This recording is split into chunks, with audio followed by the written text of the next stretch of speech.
बिस्मिल्लाहिर्रहमानिर्रहीम। अस्सलाम वालेकुम स्टूडेंट्स।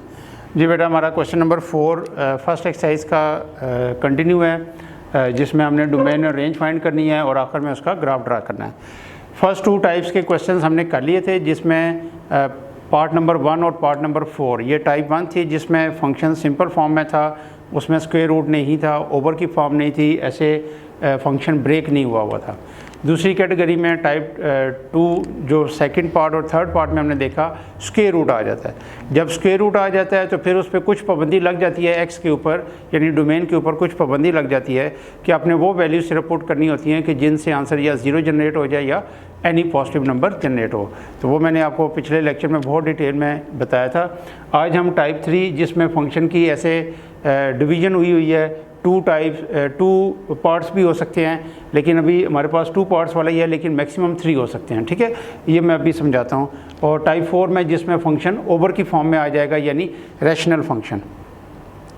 अच्छा, अब इसमें ऐसा है कि जहाँ पे फंक्शन की 2 या 2 से ज़्यादा ऐसे डिवीजन्स हुई हो, इसको कहते हैं पीस वाइज फंक्शन। क्या कहते हैं? Piece wise function.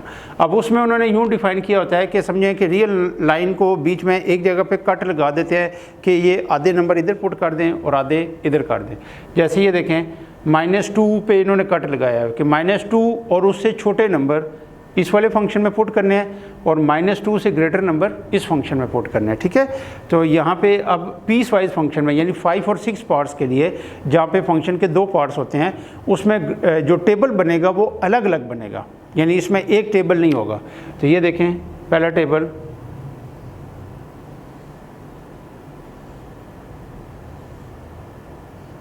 x और यहाँ पे जी ऑफ एक्स की जगह अब वो फंक्शन को लिखेंगे 6x + 7।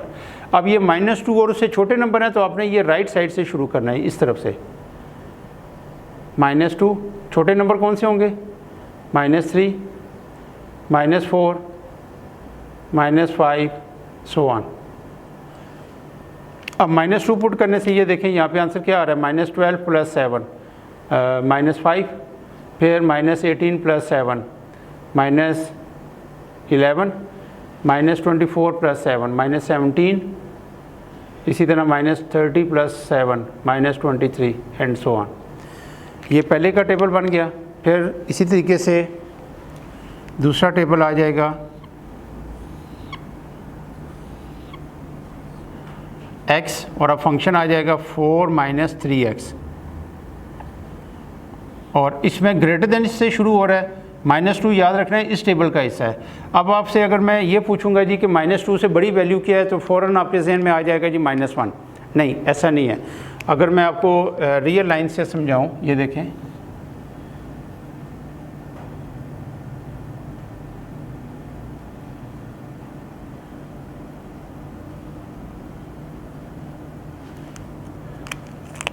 ये -2 है, तो इससे बड़े नंबर तो ये सारे ही हैं, लेकिन इससे बड़ा नंबर कौन सा होगा? जो इससे जस्ट आगे है, जो कि समझिए कि -1.9999। अब उसको अकेले को डायग्नोस करना आसान काम नहीं है। यानी अगर मैं कहता हूँ जी 1.99, तो उससे भी बड़ा नंबर आ जाएगा 1.999, उससे भी यानी इस तरफ -2 के वेरी क्लोज नंबर आ जाएगा। तो इसलिए अब आपने यूँ करना है कि यहाँ पे लिखना है -2 और उस पर डालना है सर्कल। सर्कल का ये मतलब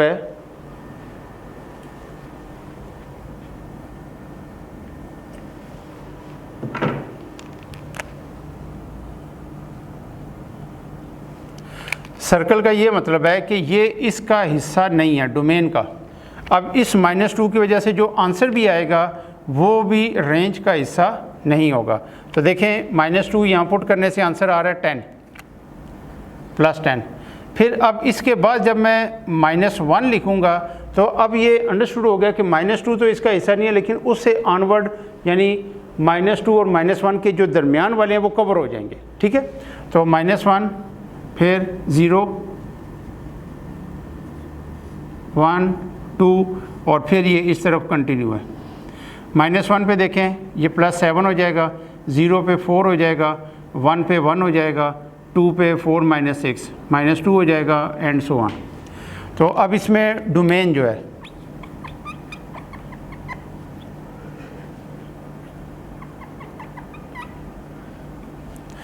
डोमेन आपने ओवरऑल देखनी है। देखें -2 और उससे छोटे नंबर सारे के सारे आपने इधर पुट कर दिए और -2 से बड़े नंबर आपने इसमें पुट कर दिए, तो स्किप कोई भी नहीं हो रहा।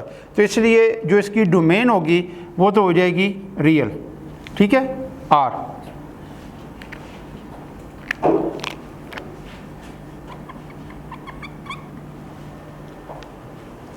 अब जहाँ तक बात है रेंज की, तो इसमें अगर मैं यहाँ से देख के फ़ौरन लिख दूंगा तो आपको थोड़ा सा मुश्किल पेश आएगी कि सर ने ये एकदम कैसे लिख दिया है। तो इसके लिए मैं आपको सजेस्ट करता हूँ कि इसका पहले ग्राफ देख लें। ग्राफ से जब मैं ये चीज़ आपको समझाऊंगा तो आपको बात ये बहुत अच्छे तरीके से समझ आ जाएगी। तो ग्राफ देखें बेटा इसका।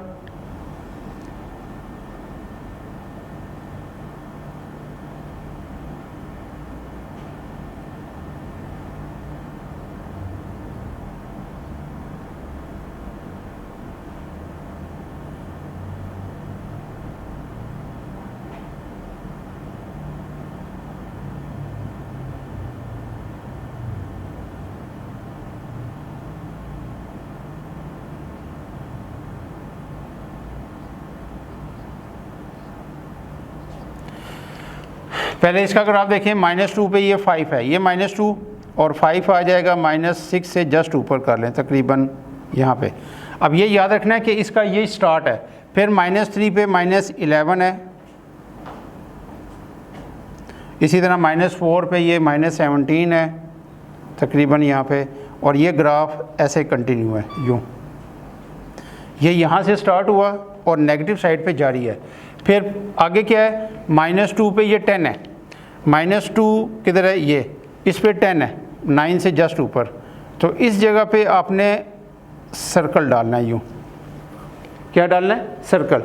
सर्कल मीन कि ये इसका हिस्सा नहीं है। -1 पे 7 है, 0 पे 4 है, 1 पे 1 है,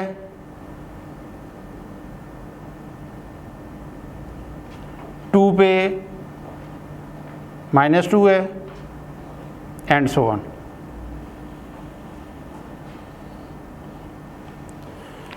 तो ये देखें, ये -2 पे -5 से स्टार्ट हुआ, यानी -5 से स्टार्ट हुआ और नेगेटिव साइड पे ही कंटिन्यू है, यानी इसकी जो रेंज है इस हिस्से की, ये जो पहला हिस्सा है वो टोटली नेगेटिव है, -5 और उससे बैकवर्ड, ये यहाँ पे -5 और बैकवर्ड। जबकि ये जो दूसरा पोर्शन है इसका थोड़ा सा हिस्सा पॉजिटिव आया, कौन सा, 10 से पहले पहले, 10 इसका हिस्सा नहीं है, 10 से पहले पहले ही समझें 9.999 इस तरह का, वहाँ से लेके 0 तक ये यानी पॉजिटिव पोर्शन है, और फिर यहाँ से आगे दोबारा नेगेटिव हो गया, ठीक है। तो अब इसमें देखें ये टोटली नेगेटिव है, इसका कुछ हिस्सा पॉजिटिव है फिर नेगेटिव है, तो दोनों की डायरेक्शन सेम है, यानी ये भी नेगेटिव वाई एक्सिस की तरफ जा रहा है, ये भी नेगेटिव वाई एक्सिस की तरफ जा रहा है। अगर दोनों की डायरेक्शन सेम है, दोनों पॉजिटिव वाई एक्सिस की तरफ हैं या दोनों नेगेटिव वाई एक्सिस की तरफ हैं, तो दोनों में से जो बड़ा होगा वो अपने रेंज में शो करना है। अगर एक की डायरेक्शन नेगेटिव साइड पे है और एक की पॉजिटिव पे है, फिर दोनों को कंबाइन करके लिखना है।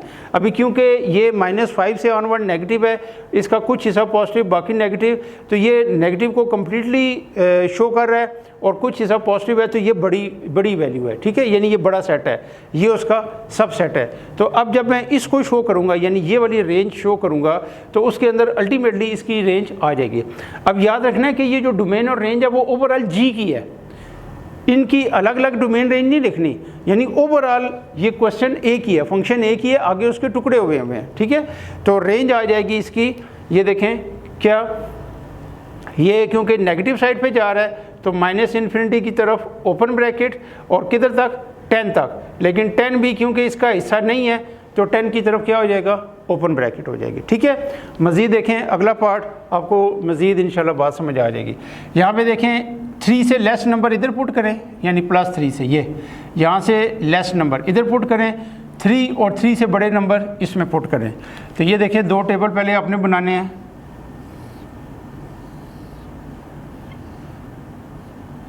यहाँ पे x लिखना है और यहाँ पे x - 1, इसी तरह दूसरा टेबल है x और 2x + 1। ये 3 से लेस नंबर हैं, तो अगर मैं ये कहूँगा जी 3 से लेस क्या है तो आपके जहन में फ़ौरन आएगा 2, हालांकि 3 से लेस कौन सा होगा 2.9999, उसको भी हम एग्जैक्ट लोकेट नहीं कर सकते। तो उसका तरीका ये होता है कि 3 लिखें, यानी जहाँ पे सिर्फ लेस देन का साइन होगा ना ऐसे, या सिर्फ ग्रेटर देन का साइन होगा, उस वैल्यू को लिख के उसके ऊपर सर्कल डालना है। तो सर्कल का ये मतलब है कि ये उसका हिस्सा नहीं है। तो डोमेन की जो वैल्यू सर्कल में आएगी उसकी वजह से जो आंसर आएगा वो भी सर्कल में आएगा, ठीक है। तो 3 पुट करने से ये देखें 3 - 1 2, तो 2 भी रेंज का हिस्सा नहीं होगा।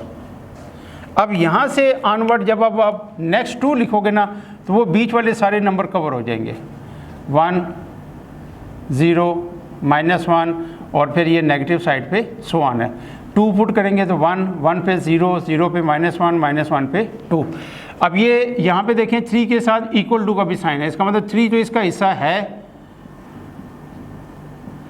और इससे ऑनवर्ड ये सारी वैल्यूज़ है। 3 पुट करने से 7, 4 पे 9 11 13 एंड सो ऑन। तो डोमेन क्या आ जाएगी,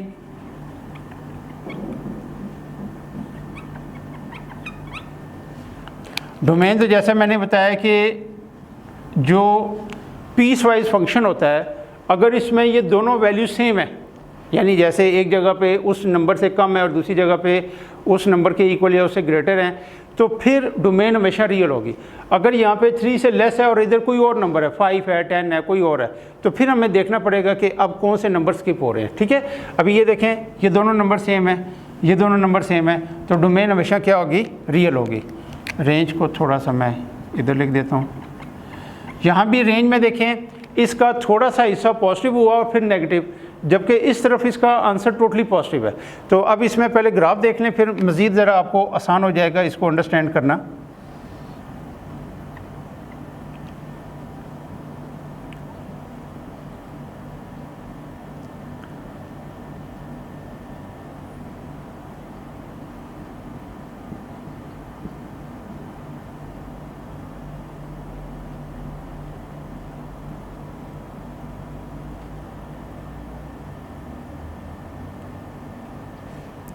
जी पहले इसका ग्राफ बनाएंगे। 3 पे 2, ये 3 है 2, यहाँ पे ऐसे हालो सर्कल, फिर 2 पे 1, 1 पे 0, 0 पे -1, फिर -1 पे 2 एंड सो ऑन।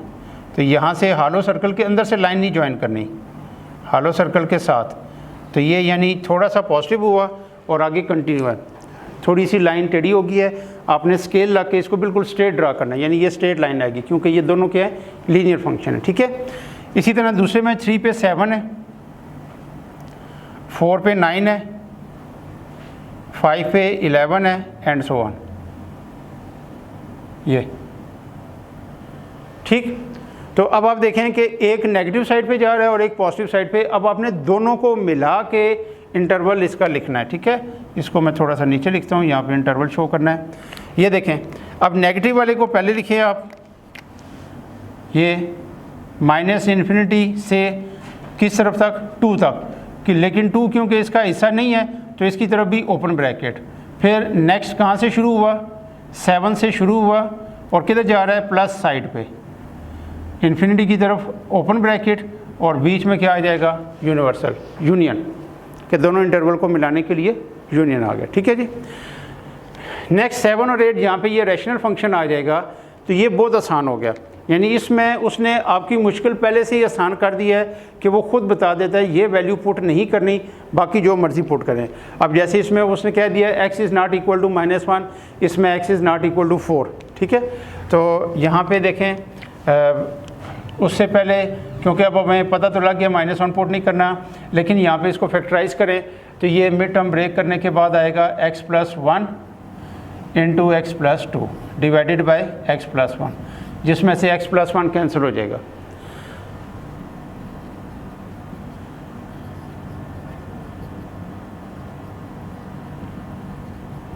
अब आल्दो के ये उस सिचुएशन से निकल आया है कि इसमें -1 पुट कर सकते हैं, लेकिन ये इसका हिस्सा नहीं रहेगा क्योंकि क्वेश्चन के साथ ये दिया हुआ था कि ये -1 इसका हिस्सा नहीं है, ठीक है। अब इसका एक ही टेबल बनेगा, x बेशक यहाँ पे आप g(x) लिख दें, और इसमें देखें फंक्शन तो ये सिंपल है, तो इसलिए नेगेटिव साइड से आ रहा है मसलन -3, -2 और -1 इसका हिस्सा नहीं है, तो -1 लिख के इस जगह पे क्या करना है, सर्कल डालना है। क्यों? क्योंकि -1 इसका हिस्सा नहीं है, तो इसकी वजह से यहाँ पे जो आंसर आएगा वो भी इसका हिस्सा नहीं होगा। 0, 1, 2 और फिर सो ऑन। ठीक है, यानी ये इसकी एक वैल्यू पे ये फंक्शन डिफाइन नहीं है, कौन सी, -1।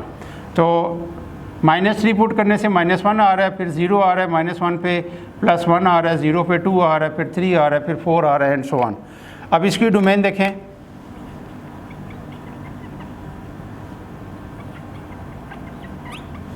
अब इसकी डोमेन में एक वैल्यू शामिल नहीं है, कौन सी, -1। तो आप लिखोगे R माइनस सेट के अंदर -1। जब सिंगल वैल्यू को शो करना होता है तो सेट ब्रैकेट यूज़ करेंगे। ठीक है, इसी तरह रेंज में 1 आंसर इसका हिस्सा नहीं है, तो R -1। जो वैल्यू उन्होंने लिखी होगी x is not equal to, वो डोमेन में से माइनस करनी है, और उसकी वजह से रेंज का जो आंसर आ रहा है वो रेंज में से माइनस करना है। ठीक है, आगे इसका ग्राफ कोई मसला नहीं, ये स्ट्रेट लाइन आएगी 1, 2, 3, 4।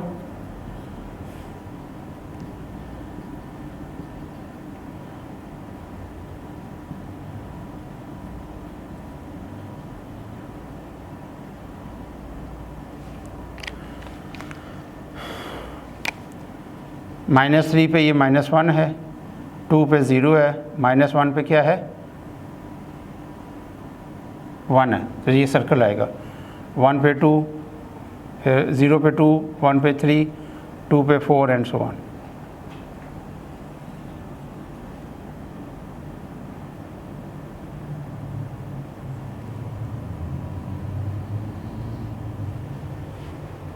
ठीक है, कोशिश की है मैंने कि स्ट्रेट लाइन ड्रा हो, लेकिन कहीं पे अगर मामूली सा आपको फ़र्क नज़र आ जाए तो ज़रा बोर्ड पे ड्रा करना थोड़ा सा मुश्किल होता है।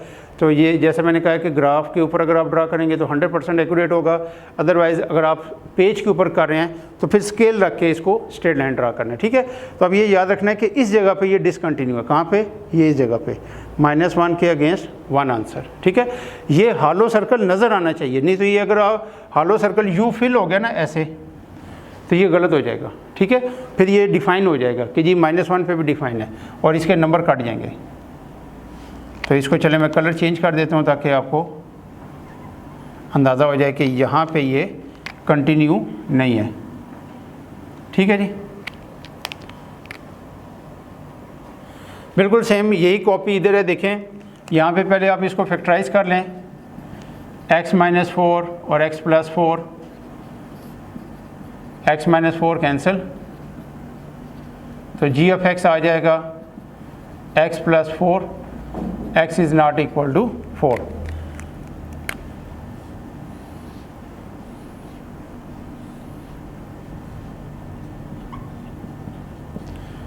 अब इसमें सिर्फ 4 इसका हिस्सा नहीं है, तो ये नेगेटिव साइड से समझो हम आ रहे हैं -2, -1, 0, 1, यहाँ तक ये शो करना है, 2, 3, 4, 5 एंड सो ऑन। अब 4 क्योंकि इसका हिस्सा नहीं है तो 4 के ऊपर क्या आएगा, सर्कल आएगा। ठीक है, और इसका जो आंसर इसके अगेंस्ट आएगा वो भी सर्कल में होगा।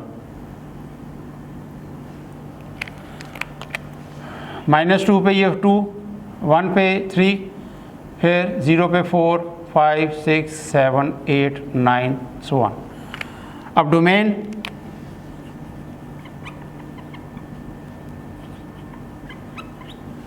अब डोमेन में क्या होगा, R में से क्या माइनस होगा, उन्होंने खुद बताया हुआ है 4, तो 4 इसका हिस्सा नहीं है डोमेन का। ठीक है, और रेंज में क्या है, 8, R -8।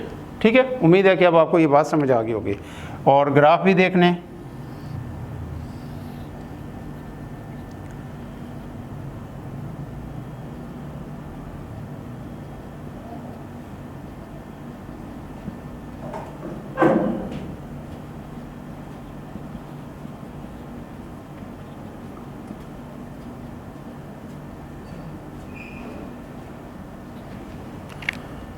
-2 पे 2 है, 1 पे 3 है, 0 पे 4 है,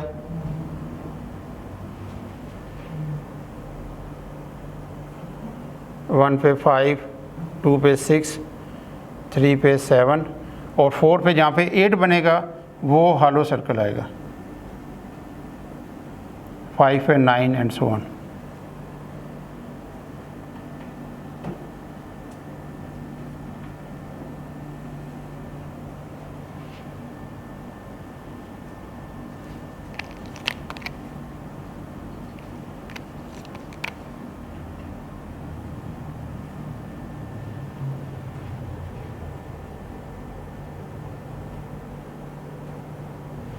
बस इसको इतना ही शो कर दें। इसमें भी बेशक इसको थोड़ा सा कलर चेंज कर देते हैं ताकि ज़्यादा विजिबल हो जाए। ठीक है जी। तो इसमें ये आप लोगों ने इस चीज़ का ख्याल रखना है कि किस तरफ मैंने एरो डाला है, किस तरफ सिर्फ डॉट है। जैसे यहाँ देखें, यहाँ पे एरो नहीं है, ये स्टार्ट है, और जिस तरफ जारी होता है उस तरफ एरो होता है। ये जैसे ये देखें, यहाँ पे हॉलो स्टार्ट है और इस तरफ कंटिन्यू है।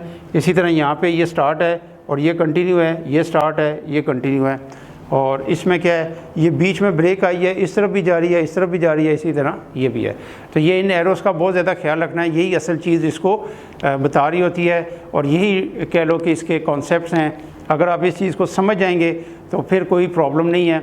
उम्मीद तो है कि अब आपको ये क्वेश्चन 4 के सारे पार्ट्स समझ आ गए होंगे। मैंने सारे पार्ट्स खुद करा दिए हैं, छोड़े इसलिए नहीं है कि किसी में कुछ स्टूडेंट कंफ्यूज ना हो। तो इंशाल्लाह उम्मीद है कि अब आपको ये बात समझ आ गई होगी। तो नेक्स्ट अब जो इसी पे हमारा ज़्यादा टाइम लगना था, आगे जो क्वेश्चन 5, 6, 7, 8, 9 है उस पर इतना टाइम नहीं लगेगा। उम्मीद है कि एक या 1.5 लेक्चर में ये अगली एक्सरसाइज, ये जो बाकी पोर्शन रह गया है 1.1 का, वो इंशाल्लाह हम कंप्लीट कर लेंगे। ठीक है, तो टिल देन अल्लाह हाफिज़।